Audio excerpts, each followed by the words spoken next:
feel like today we have so much more awareness of the past and current power dynamics in the world than we've ever had. You switch on the TV and you feel like you can't believe how much ignorance there really still is.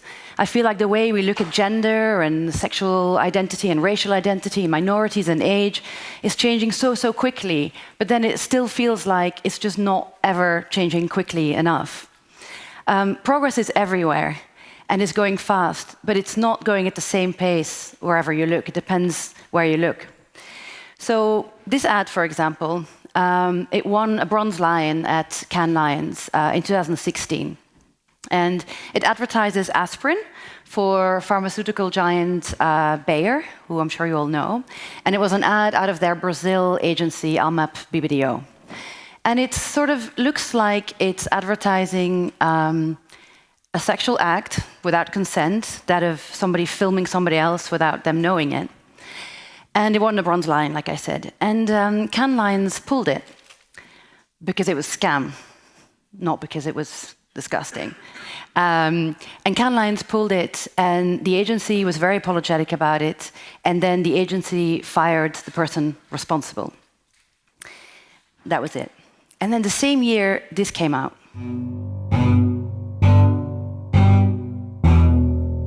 What is a thigh gap? When you're standing straight up, there's like a gap in between your thighs. Girls just don't want their thighs to touch. No. The Kylie Jenner challenge has gone viral. Doctors warn it can cause a number of issues. Oh my God. Oh my God. We raise our little girls to view their bodies as projects to constantly be improved.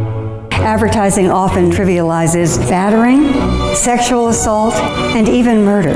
Cologne continues to speak of up to 1,000 men groping women on New Year's Eve. I just think that it's harming women psychologically, physically, mentally, socially. You released a video anonymously on YouTube. Yes. I wish I could play the whole video here because it's incredibly powerful. I love giving blowjobs to sandwiches. I hope when my daughter grows up that she has friends just like these. The key to my heart? A man that smells like a vagina. I'd sell my body for a burger. The viral video her agency created has exploded on social media. Badger is calling on industry colleagues to stop using images that objectify women and girls.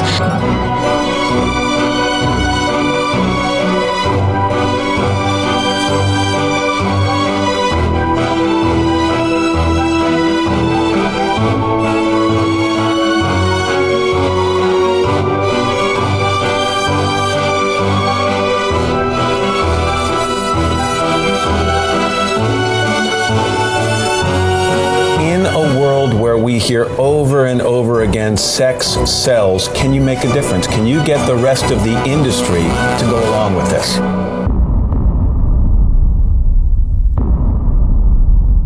So Madonna Badger, who you see in the video, she's the founder and CCO of Badgers and Winters in New York. And so she made this pledge that she was not going to portray harmful stereotypes of women in her advertising anymore. And she got her clients with her. Her clients include Avon and Diane Furstenberg and Nordstrom, the retail company. And they all pledged the same thing, but they also said they wouldn't airbrush or Photoshop female models anymore. Great. So the next year she comes to Cannes and she does quite an emotional speech about this all, and she tries to encourage the whole industry to follow her lead. But she does something else really smart. She goes to the Cannes Lions organizers and she says, what are you doing to make sure that this kind of advertising is not being awarded anymore, that judges are actually calling this out in the jury rooms in the first place? So they worked with her to work on the judging criteria to make sure that the judges aren't just looking at what's effective, what's on brand, what's on strategy, but actually also what could potentially be harmful representation of women. And then the next year, this company launched, it's the Unstereotype Alliance. It's an initiative by the UN. It brings together creative industries and people in business and technology. And they have the same mission, just to make sure that our advertising and our entertainment doesn't have harmful stereotypes of all people. It's not restricted to gender anymore. So then they came to Cannes Lions and said, why are you just looking at gender? Why can't you broaden that out? So Cannes Lions updated their judging criteria again. And it's important for a few reasons, because first of all, if judges are calling that out, it means that that work isn't celebrated anymore. It's not work that people are looking up to anymore. It's not work that clients say, can you win me a lion with something like that? It also means that less of it gets done and less of that just gets trickled into society. Because as we know, advertising doesn't just reflect society, right? It shapes it. And that's part of the reason that when I was working at Cannes Lions in 2015, I launched the Glass Lion, the Lion for Change. And it's a lion that awards work that shatters stereotypes of gender, very simply. But actually the reason we kind of did it is because we know that everyone wants to win a lion. So people are like, what are my opportunities for winning a lion? So any lion that's out there, people are dying to win it, right? So people say, okay, this new one, how do I win that? So, well, you do it by creating work that shatters stereotypes of gender in your advertising. So brands were like, okay, well, let's do that. Let's start making that work. So just from existing, this lion existing, more and more of that work was being done. And we were very proud of that, still are. And Cannes Lions gave all the proceeds of that to charity, just to make sure that people didn't think it was just launching yet another lion to make more money.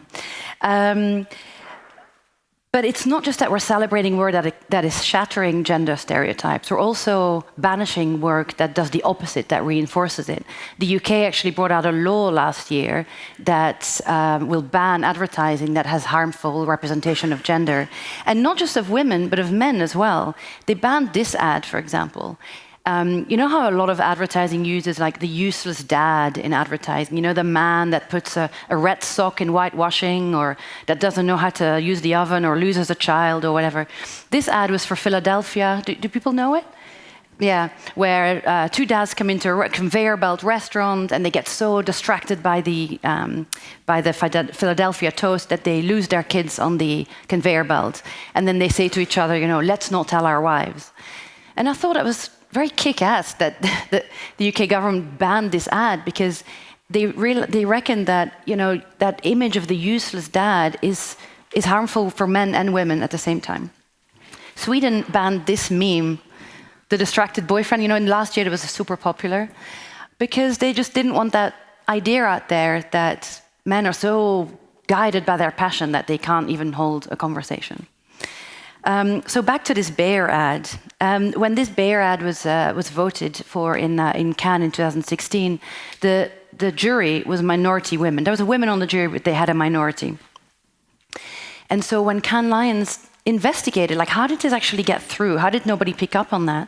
They went to speak to those women. Not that it's just a responsibility of women to call this out, by the way, but it's just they were interested in what the women had to say for themselves. And they said that they did pick it out, they did think it was inappropriate, but they didn't feel that it was a safe space to talk about it, or that when they did, they were ridiculed for, you know, not having a sense of humor. Nobody spoke up because they didn't feel like they could. And so having those judging criteria in place is so important for that, because by doing that, by following the rules and calling that out, you're not being the difficult woman, you're not being, you know, you don't have a lack of sense of humor, you're just being a great creative, you're being a good judge. And I think this is a good example of something in an agency you could do as well, where you have really clear rules around what great creative looks like. And that might be an original idea, that might be on brand, whatever that might be for your agency, but it could also include certain, you know, how you treat people and how you represent people and what you want society eventually to look like. In 2014, only 20% of juries in Cannes were women. And then about 5 years later, it was 49%.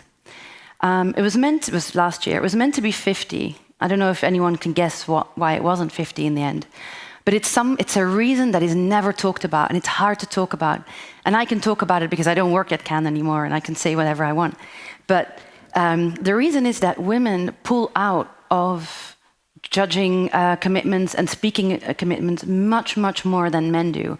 And it's not because women are unreliable or they get sick more often or anything like that. It's not even because they have to look after their families.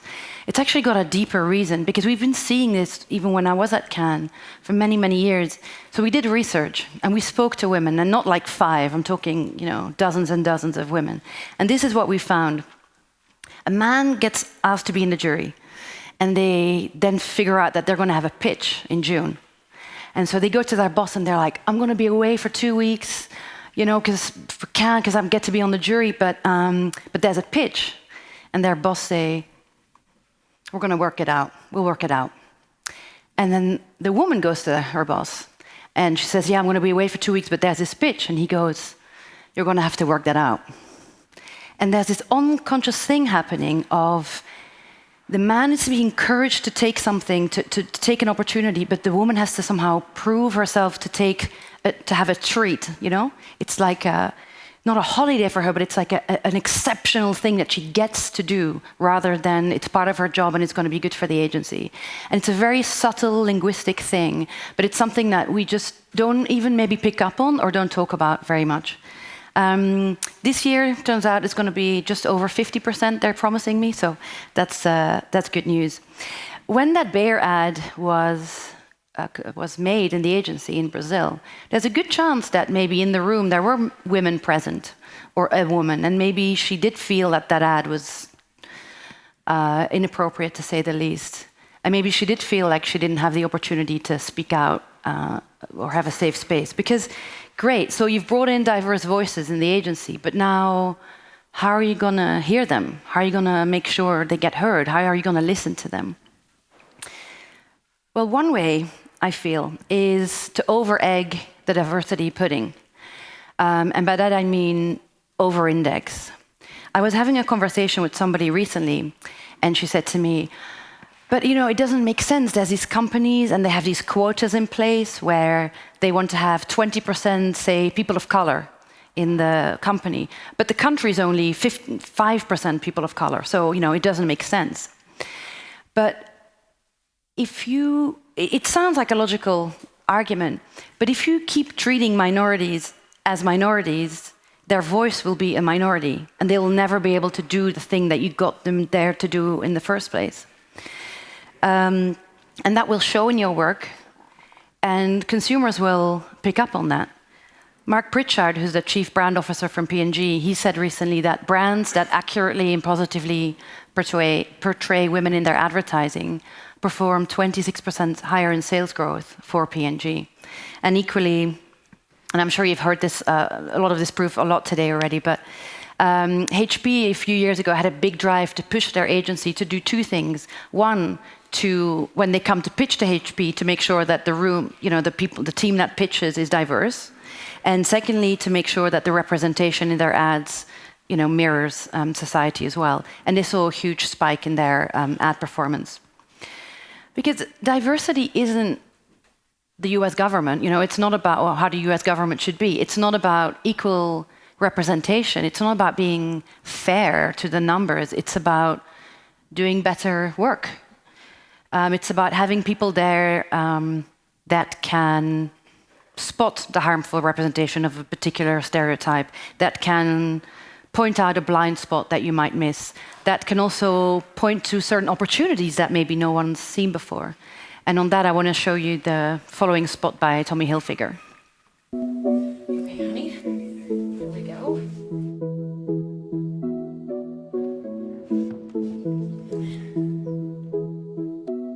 We're the most minority in the world, yet we're not put into any conversation. Marker. I learned through having children with special needs that autistic children sometimes don't necessarily have the dexterity to button buttons and zippers. Adaptive clothing for people with disabilities. It had never been done before. So I said, we have to do it. We wanted to make sure we did this properly. So we need an innovative, creative partner to help us make this happen. Our role as the agency working with Tommy Hilfiger was to help develop, design, and co-create an entirely new product range for people with disabilities. This is how Tommy Adaptive was born. Our inclusive philosophy led us to first create a platform to work with over 1,500 people from the disability community from all over the world. Through this design process, together we have created and launched 7 new clothing innovations.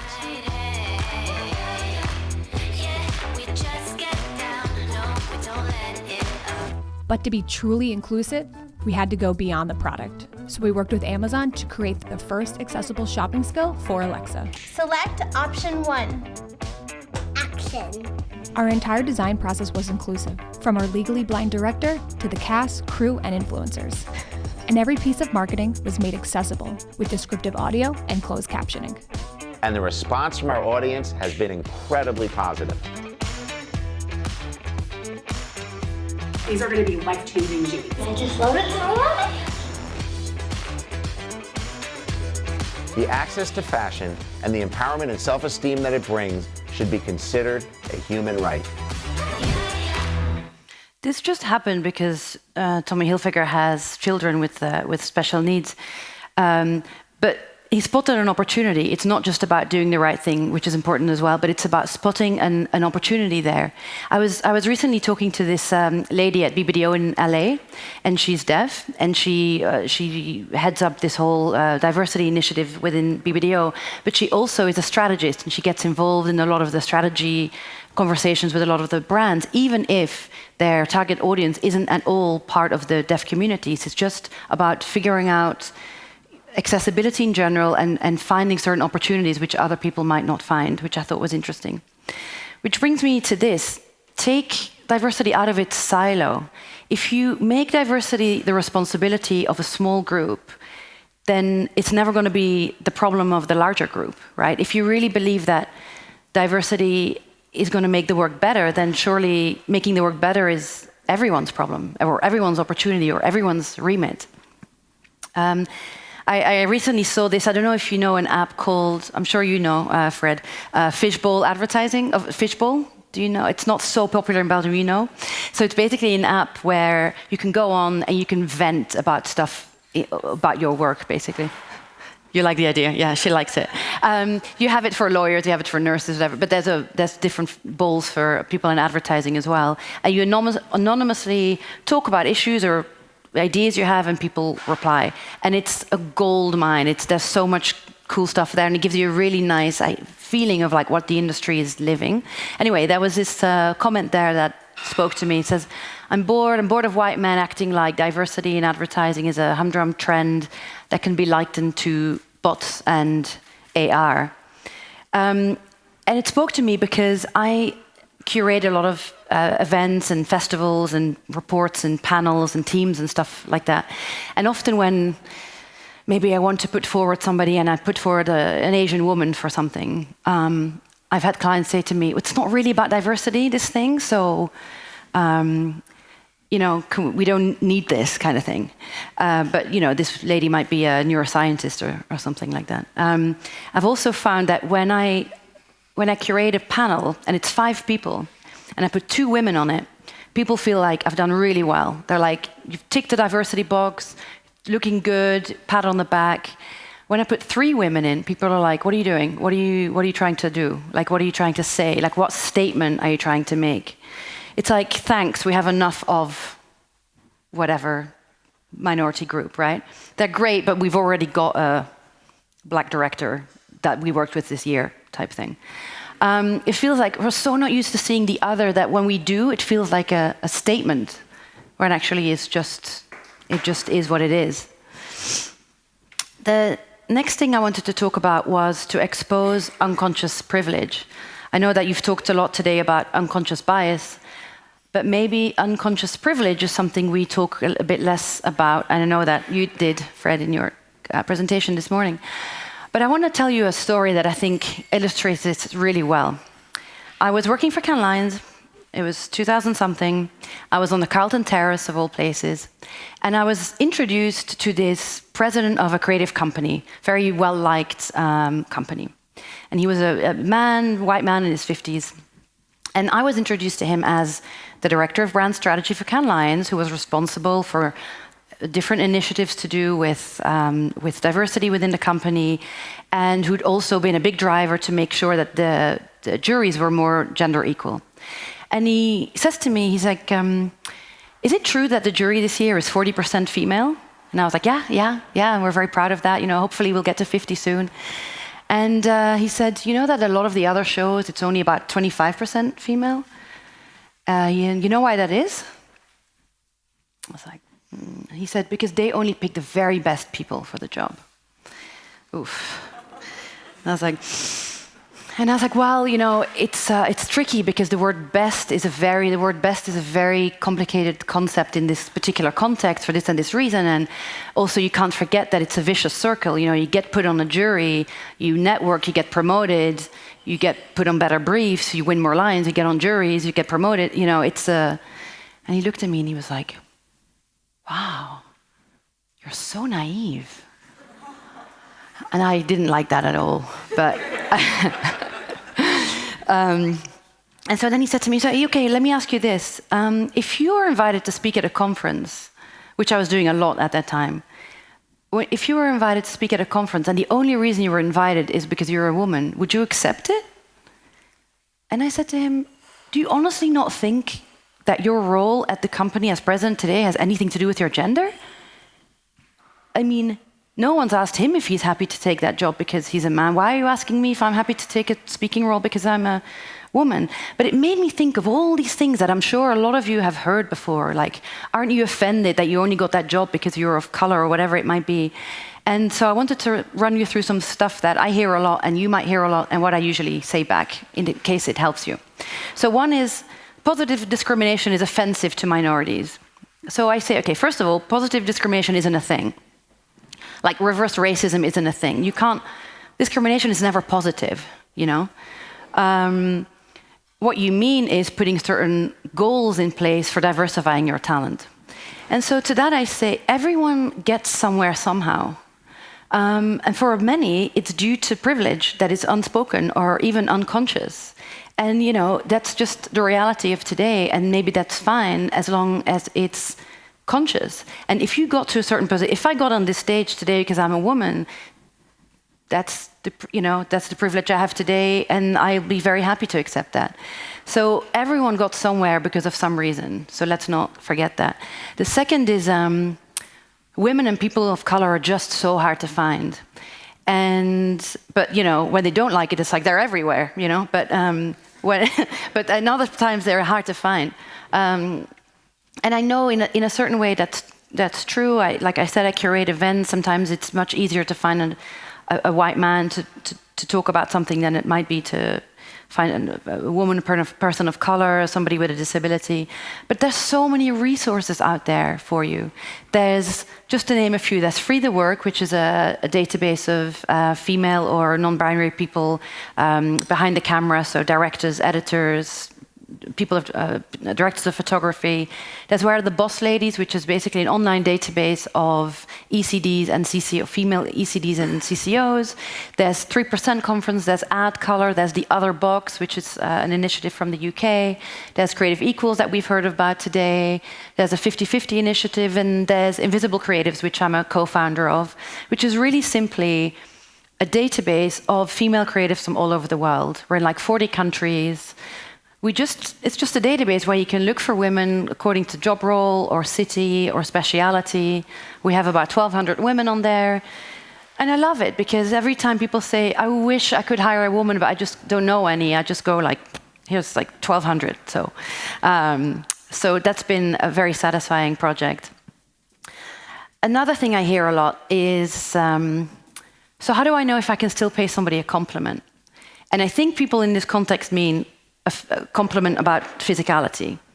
And to that I'm like, first of all, it's not necessary in the workplace, so just, you don't need to, But okay, another thing that is useful to think about is, ask yourself if you're giving to that person by doing that, or if you're taking from them. Like, are you genuinely trying to add to that person's life and give them something, or are you taking from them? Are you giving yourself something, either to feel good, or actually are you kind of taking power for yourself in doing that? And I think that's a good sort of measure to figure out whether it's appropriate or not.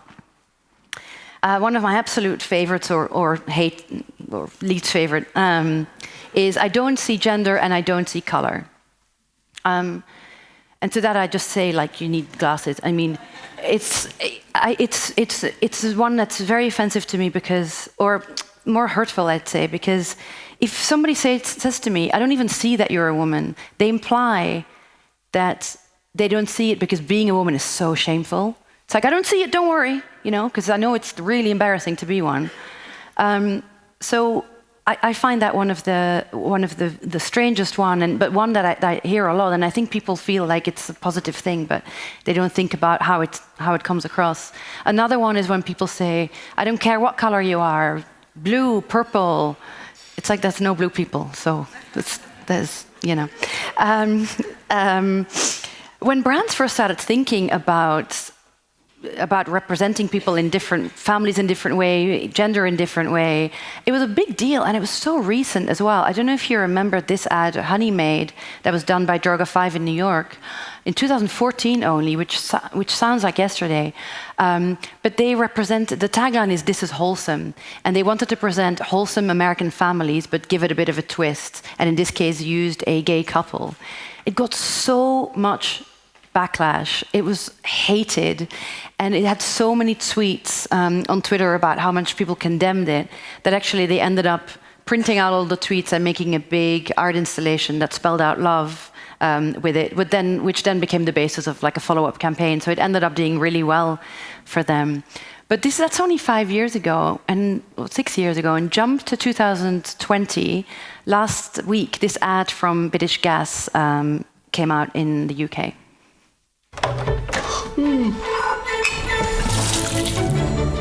Oh, thanks, babe. Guys, everybody. Oh, really? Hurry up! I'm coming! Ah, the gravy. Oh. Oi! Bin juice.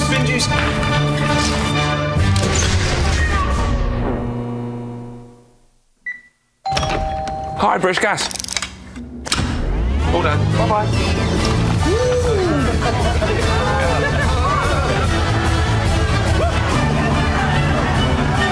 What are you doing? Oh.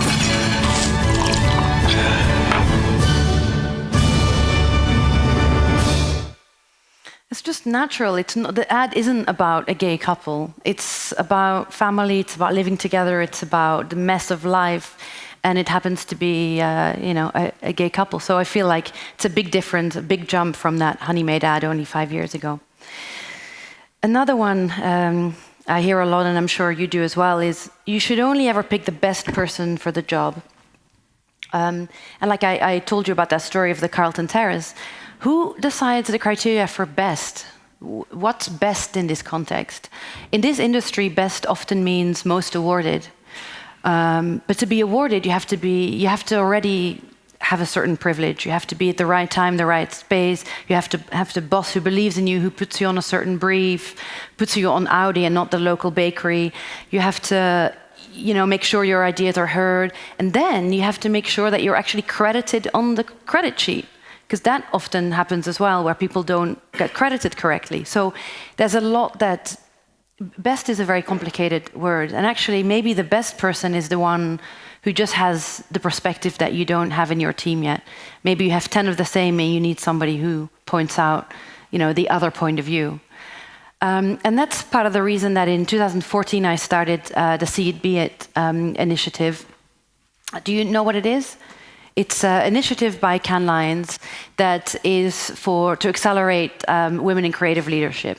So I did some research when I was there, and I found that there's a lot of women in younger roles, in junior roles. Women go to art school, they go to advertising school, but they drop off around the point of just becoming creative director, like when they've just become creative director or just as they have become creative director, for many, many reasons. One being that they don't see anyone, they get there and they're just like, I don't know if I want to do this for, there's no one above me like me. It's such hard work. I don't know if there's room for me here. And so what we did, Cannes Lions picked 15 women every year, brought them over to Cannes, and then in Cannes we did and still do stuff with them that no one else gets to do. We show them the jury room, we give them private meet and greets with like all the celeb speakers, we give them frontline access to everything, we have mentorship events and so forth. And we just show these women that like there's a real place for you in this industry, but also there's a need. And I have some fun stories. Natasha, she was from Brazil. She was at Ogilvy Rio. The first day I was like, okay, what's your dream? And she was like, I want to work in New York one day. The next year I ran into her. She was like, hey, just got an offer for New York. I'm moving to New York next month. Started working for the End Partnership. And that was due to the program just seeing that actually there's completely a path for her in this industry. Kristen Mullen was another. She worked in Canada. She was like, I want to get to the Cannes Lions jury. We said, well, you can't do that unless you win a lot of Lions. So the next year she was like, can I be on the jury already? No, you don't have enough Lions. Next year she came back. She said, I have 14 Lions this year. Can I be on the jury? So she was on the jury last year. And so it's feeding that cycle, right? And also really great initiatives came out of it. RARE is an initiative with D&AD and Google, which is for unusual creative, so anything outside the normal, I didn't just say that, out of the mold, out of the usual mold, creatives that are older, of color, maybe people that came into creativity much later in their lives, and it's a training program for them. Invisible Creatives I talked about already, and then one of the Exceed Be It participants started this children's book, which is customizable. You can't just change the name of the character, but you can change her hair color and hairstyle, color over her skin. But you can also change her parents, so she can have like a single dad or lesbian moms, and so her whole life can be, the whole story of the book can be adapted to her, so she can see what she can be. And all of these initiatives, they made me think of the power of community a lot, because until recently, and for many people in many territories, gender especially, and I talk about gender a lot because that's the path that I've taken that's where I've come from, as a woman in the industry. But gender specifically has been a very stable notion, one that came with certain expectations, certain behaviors, meaning, and also like a sense of belonging. But now that we're questioning this sort of dominant force that underpins lots of our world order, that of a binary gendered society, it doesn't become so much about the gender you have, it becomes about where you stand on the gender conversation, where you stand on reproductive health, where you stand on LGBT rights, where you stand on harassment laws. Are you a believer? Are you not a believer?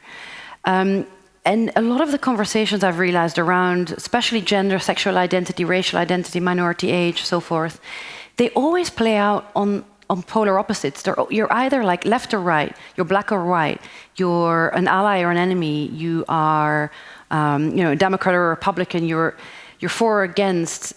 We've lost a lot of the duality in our conversations, especially with the online world, which is so black and white because you have to make an impact within a second. And sometimes, that can be good. Like our language is full of emboldened statements and big words of empowerment. And sometimes that can be really powerful because there's power in language, right? To give an example that I know Fred also brought this morning, Me Too, for example. I mean, that wasn't just a hashtag that collected stories of abuse. That was a whole new language that opened up, that gave us a legitimacy and a shortcut to talk about something that we didn't even know we had to talk about, or we had no idea how to talk about it.